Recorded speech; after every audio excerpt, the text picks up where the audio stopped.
पहा नवीन एपिसोड्स एकदम add free.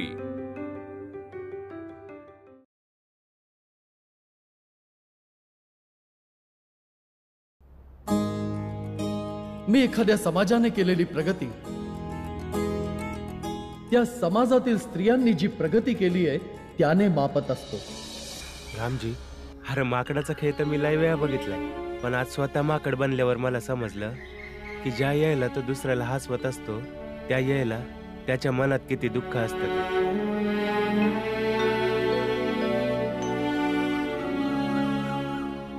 Ramji, तुला एक गोष्ट सांगू?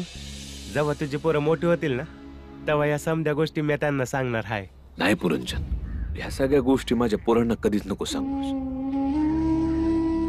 माझ्या पोरांनी फक्त आपलं आयुष्य सुधारावं, आपल्या संघर्षाला झेलण्यासाठी हीच इच्छा आहे माझी। आणि तसं भी आई बापाच्या अडचणी ऐकून काय करणार आहे? चला आता गप्पा गोष्टी सोड, घरला जाऊया, उशीर झालाय।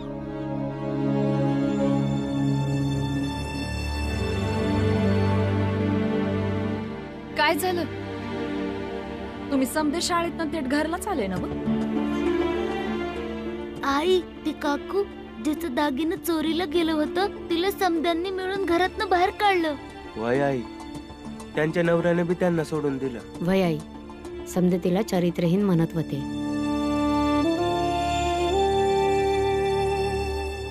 वय, आणि हे बी म्हणत होते की कोणी बी तिला जेवण पाणी द्यायचं नाही, मग ती मेली तरी चालल। चल आई। कुठं? समद्यांशी बोलून समद्यांना समजवायला। बस बस खाली। काय समजावणार? काय समजावणार? आणि आपलं बोलणं कोण ऐकणार? अरे आम्हासनी तिथं जायची मनाई हाय, म्हणून आम्ही समते घरातनं बाहेर बी नाही पडलो। आणि तुम्ही का गेलो? घरीच येत होतो, ते तर भीम तिथे थांबला आणि त्यांच्याशी वाद घालत होता, ते तर आम्ही त्याला घरी घेऊन आलो। अरे भीमा, तुला समजत कसं नाही? आपल्यासनी त्या लोकांपासून लांब राहायचं आहे। मग काय आम्ही फक्त लांब उभं राहून अन्याय होताना बघायचं? तुला समजत का नाही भीम? मी समजून घेण्याचा प्रयत्न करतोय आत्या।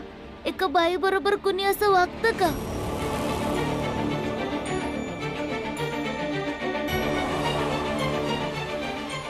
एक काम करूया, त्या काकूला घराकडे आणूया। मी तुला आता मारून टाकीन। तुला समजतंय तरी का तू काय बोलतोयस? हे बघ, पहिली गोष्ट म्हणजे आपल्या जातीमुळे ती स्वतःच नाही यायची आपल्या जवळ, आणि दुसरी गोष्ट आपल्या समाजातल्या लोकांनी कळलं की आपण त्याची मदत केली तर मारून टाकतील आपल्याला।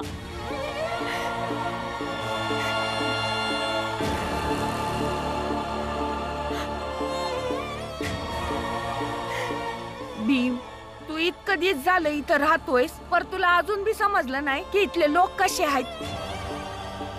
आणि त्या बाईला सुद्धा कळायला पाहिजे ना, घरातली लोक बाहेर काढतील असं वागायचंच कशाला? आत्या, पुरुष भले कसा बी वागू दे, पण बाईलाच समजा सहन करावं लागतं। आणि बाई ना काही केलं नाही तरी लोकांनी तिचं वागणं खुपतंय।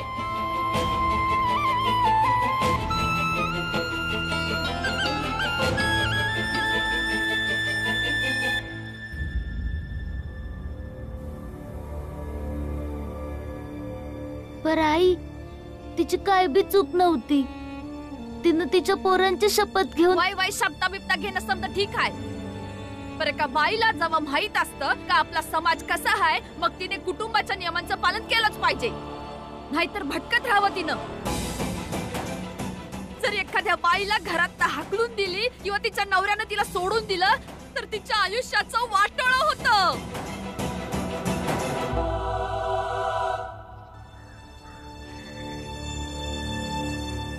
ऐक, हे असं भटका आयुष्य लय वाईट असतं ग गंगा। निघून जा तुझ्या सासरला, नाहीतर ती लोक तुझ्या पोरासने ठेवून घेतील आणि तुला वाऱ्यावर सोडतील। एक बाई बिना नवऱ्याची बिना पोरांची कशी जगू शकल? अगं पर आई, माझी काही बी चूक नाही। नसेल तुझी काय बी चूक, भीमा ज्या बाईबद्दल बोलतोय त्या बाईची बी काय बी चूक नाही. जर तुझ्या सासरची माणसं तुझ्या बरोबर तशीच वागली जशी त्या बाई बरोबर, माझा आई घरला जा स्वतःच्या. म्या नाही जाणार माझ्या सासरला. गंगा, लेक जेव्हा 2-3 दिवस माहेराला दिसती ना तेव्हा तिला बघून आनंद होतो, पण त्याहून जास्त ती माहेरी दिसली तर माहेरच्यांना त्रासच होतो. समजून घे गंगा. असं म्हणजे माझं वजन होतं तुम्हासनी आई? गंगा, ताई कधी वज होती काय? आई, ताई वज का झालीये? अरे तुला तर ठाव आहे ना व, तुझी गंगा ताई कशी लहानपणापासून आई संग भांडते. वय भीम, ते बाजारात मला एक लुगडं लय आवडलं. तेव्हा आईला म्हणलं इकत घेऊन दे मला. वय तेव्हा आई म्हणली एकतर पैशांची नळ आहे आपल्याला, अनवर तुझ्या लुगड्याचं वज. म्हणून मग मी आईला म्हणत होती की माझं वज झालंय ना.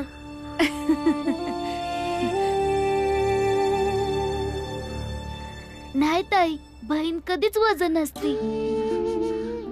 उग खोळ्यावानी काही विचार नको करू तू.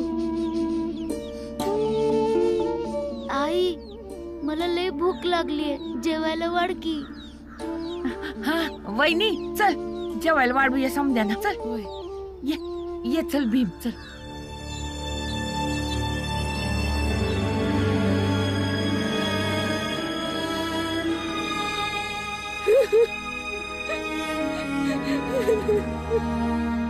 शेठजी एक अंगठी दाखवता का? हो दाखवतो. अरे ध्रुव, शाळेतून आलास तू? अरे रे, काय करतोयस तू? ध्रुव ध्रुव, अरे थांब बाळा, काय करतोयस तू? अरे थांब. अरे मी काय दुकान बंद करावे अशी इच्छा आहे तुझी? शेठजी अंगठी दाखव की. अरे तुम्हाला दिसत नाही का माझा मुलगा रडतोय ते? नंतर या तुम्ही. मी इथंच वाट बघतो. तर वाट बघा मग. ध्रुव बा इकडे ये. काय झालं सांग मला. ये बस माझ्याजवळ ये. शाबास. हे आधी रडणं बंद कर तू. आता सांग काय झालं ते. ते गुरुजी वर्गात फक्त भीमाचंच कौतुक करतात. आम्हाला कोणी विद्यार्थी समजतच नाही आहेत. इंग्रज सरकारनं एका स्पर्धेचं आयोजन केलंय आणि तुम्हाला तर ठाऊकच आहे की भीमराव अभ्यासात किती हुशार आहे, किती कुशल आहे आणि तो नक्कीच या स्पर्धेत पहिला येणार. माझी अजिबात इच्छा नाही की भीमराव या स्पर्धेत पहिला यावा. मला समजतच नाहीये की अरे आता थांब मी थांब काय थांब. करू? अरे थांब थांब. समजत नाही म्हणून कोणी असं रडतं का बाळा? मग काय हसल्यावर समजा समजणार आहे वय? जर तुम्हाला काही समजत असेल तर मला सांगा, नाहीतर मग मला रडू अरे द्या. थांब. अरे थांब. एकतर हे रडणं बंद कर आधी तू. आता मी काय सांगतोय ते लक्ष देऊ नये. तुझी अशीच इच्छा आहे ना की भीमने परीक्षेत पहिला येऊ नये म्हणून? तर नाही येणार तो पहिला. उद्या त्याला हळूच धक्का द्यायचा उंचावरून. मग त्याचे हातपाय तुटतील आणि जर हातपाय तुटलेले असतील तर तो परीक्षेत बसूच शकणार नाही. आणि जर परीक्षाच दिली नाही तर मग पहिला येण्याचा प्रश्नच नाही. समजलं का? वय समजलं. उद्या मी हेच करतो. हा आता तुम्ही तुमची पेढी चालवा बाबा. बरं जा आता. काहीतरी खाऊन घेशील आधी. आता तरी अंगठी दाखवा शेठजी. हो हो. नाही म्हणजे तुम्ही अगदी छान सल्ला दिलात बघा मुलाला. तुमचा मुलगा पहिला नाही आला तरी चालत, पण दुसऱ्याचा मुलगा पहिला आला तर त्रास होतो. त्रास तर मला तुमच्यापासून होतोय. चला उठा, चालते व्हा इथून. काही अंगठी बिंगठी मिळणार नाही. कुठून कुठून येऊन जातात दुकानात.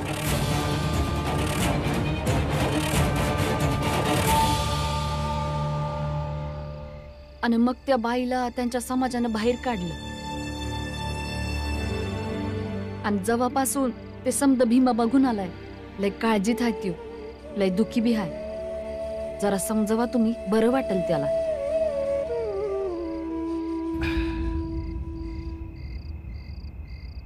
राहू दे तिला दुःखीच. काय? दुसऱ्याच्या दुःखात दुःखी होणं चांगलं माणूस होण्यासाठी गरजेचं असतं. तू ती गोष्ट ऐकलीस का? बुद्ध बी दुसऱ्यांची दुःख बघून एवढे दुःखी झाले की त्यांनी त्यांचं राज्य त्यागलं आणि तसे बी माणसाला परिस्थितीनुसार त्याला एकटं सोडायला पाहिजे. कारण परिस्थितीमुळे माणसाचं मन दुविधेत सापडतं आणि त्या दुविधेतून तो जेव्हा बाहेर पडतो तेव्हा माणूस त्यातून काही ना काही नक्की शिकतो.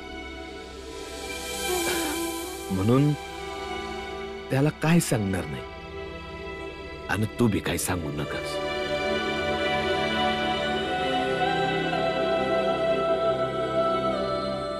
ठीक आहे. आता रात लय झाली, सकाळी कामाला बी जायचंय. बाहेर पोरं अभ्यास करतायत, त्यांना बी झोपा म्हणावं. अव हे हे काय रंग आहे काय? यो रंग कसला आहे? तो काम करताना लागला असेल. तुम्ही कसलं काम करताय? तुझं दुःख आहे काय? बघ आता किती लोक जमलेत, संसाराचं वज वाहून बघ किती ते दमले. अगं ते सामानाची ने आण करावी लागते ना व, ते काम मी करतो. मग ते काम करताना रंग कसा लागला? अगं ते जाणाऱ्या सामानावर ते सामान कुठं जाणार आहे ते लिवायचं असतं ना व, मग तेच लिहत होतो. तुम्ही? हा, तो लिहणारा गाढव होता, त्याला काही जमलं नाही, मग मलाच लिहावं लागलं. तेव्हाच रंग लागला असेल, बाकी दुसरं काही नाही. बघ पोरासनी हाक मार, सकाळी शाळेला जायचं ना व. ऐक थंडी वाजते. दे मला गोधडी पांघरायला. अरे अरे बाळा दादा, अरे माझं पांघरून आहे ते, माझं पांघरून दे. दे ना. काय झालं? झोपा चला. दे ना. जाऊ दे, सोड. झोपा रे समदे, नसती बडबड. गप गुमान झोपा आता, झोपा लवकर.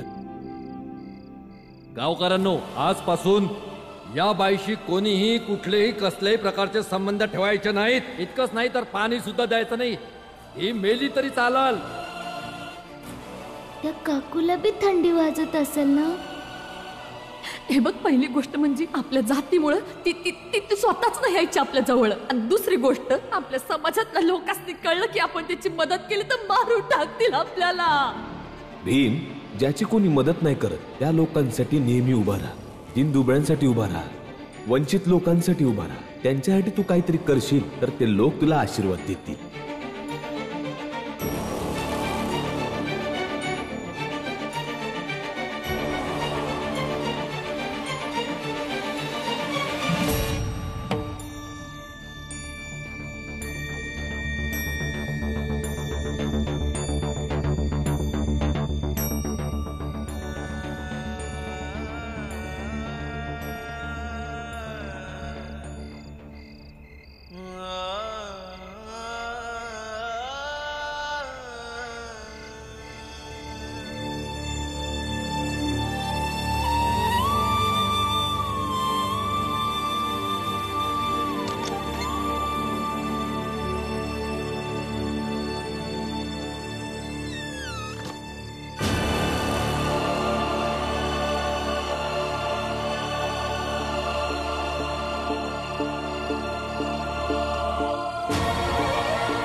तुम्ही चुकीचं करताय. कोणाचा पोरगा आहे? यो रामजी सकपालचा पोरगा आहे.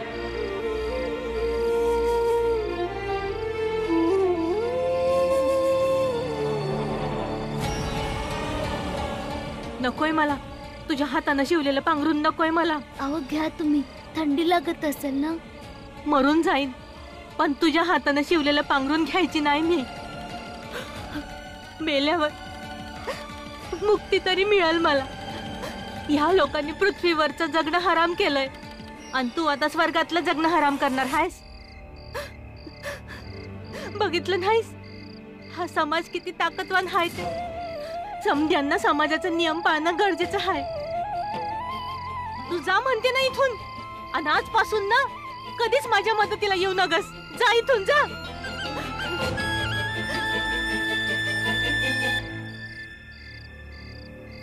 मी हे इथंच ठेवतो. जर तुम्ही हे समाजाच्या भीतीनं घेत नसाल तर आता इथं तुम्हासनी बघायला कुणी बी नाही. तुम्ही ते पांघरून घेऊ शकता आणि सकाळी कुठेतरी दडवून ठेवू शकता. आणि जर का माझ्या शिवण्यामुळं तुम्ही हे पांघरून घेणार नसाल तर मी हे सकाळी घेऊन जाईन.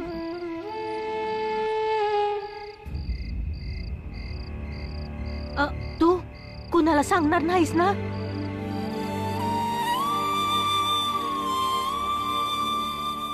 नाही, मी कुणाला बी नाही सांगणार. आणि जर कुणी मला विचारलं तर मग मी काय सांगू? काय बी सांगू नका. समदे विचारत पडतील, म्हणतील कुणी दिलं पांघरून.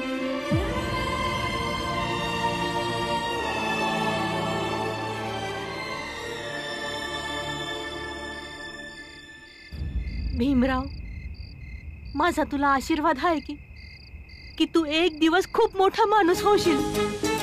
इतका मोठा माणूस होशील की लोक तुझी पूजा करतील.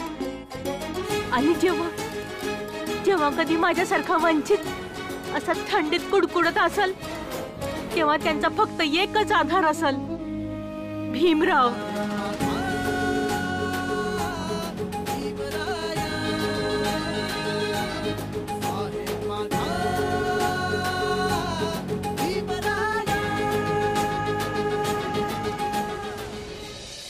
गंगाताई,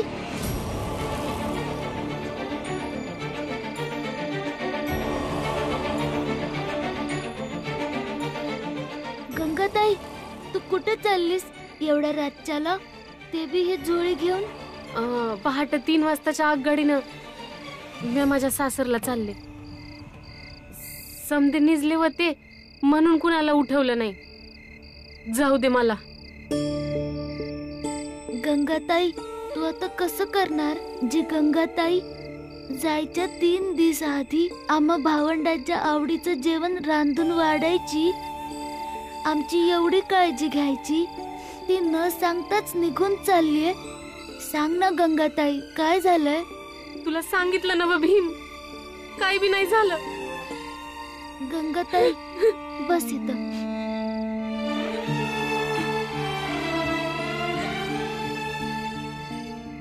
गंगाताई, सांग ना काय झालंय?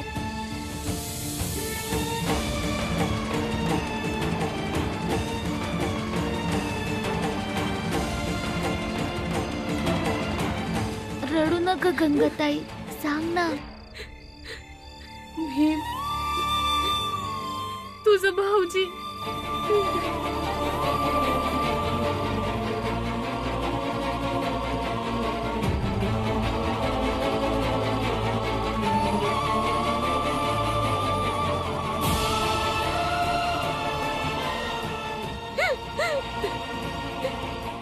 गंगाताई, तू रडू नका, घरला चल. तू कुणावर बी वजन नाही आहे. चल उठ गंगाताई, घरला चल.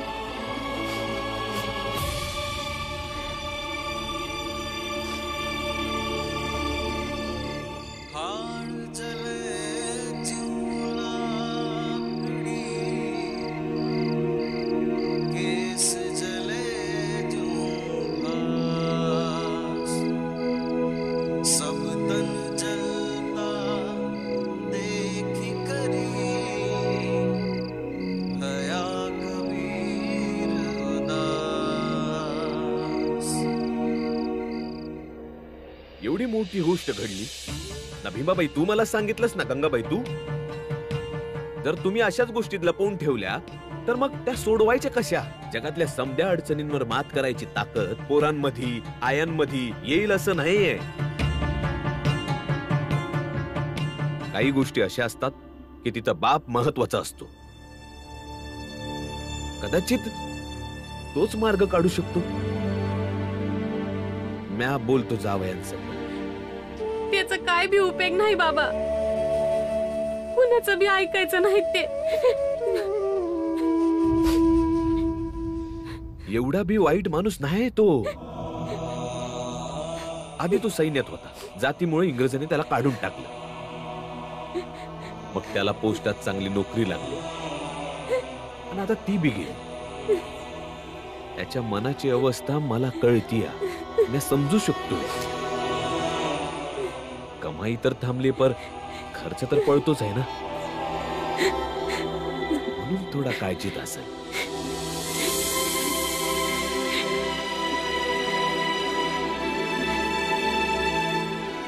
कवा कवा काळजीत असल्यावर माणसाचं वागण्यात फरक पडतो. वाईट संगत लागू शकते, पियाला लागू शकते, चिडून भांडण बिंडण करायला लागतो. पर बाळा, त्याला समजावलं ना तर तो नक्की समजेल. बघ,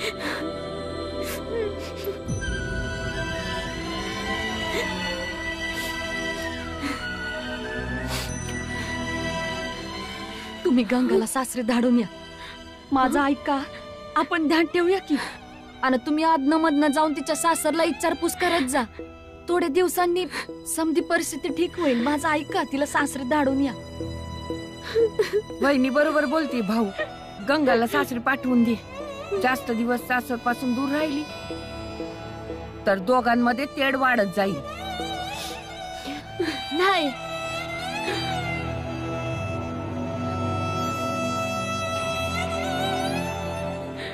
माझी ताई तिथं नाही जाणार जो पत्र भाऊजी स्वतः घेऊन जायला येत नाही. माझ्या ताईला ते घरातनं बाहेर काढतील आणि ती रात्रभर थंडीत कुडकुडत बसल असं मी नाही होऊ देणार. आई, ताई वजन आहे. ती इथंच राहील किती बी दिवस का राहीना. म्या तिचा भाव आहे आणि म्या असताना माझी ताई त्या काकू सारखी नाही राहू शकत.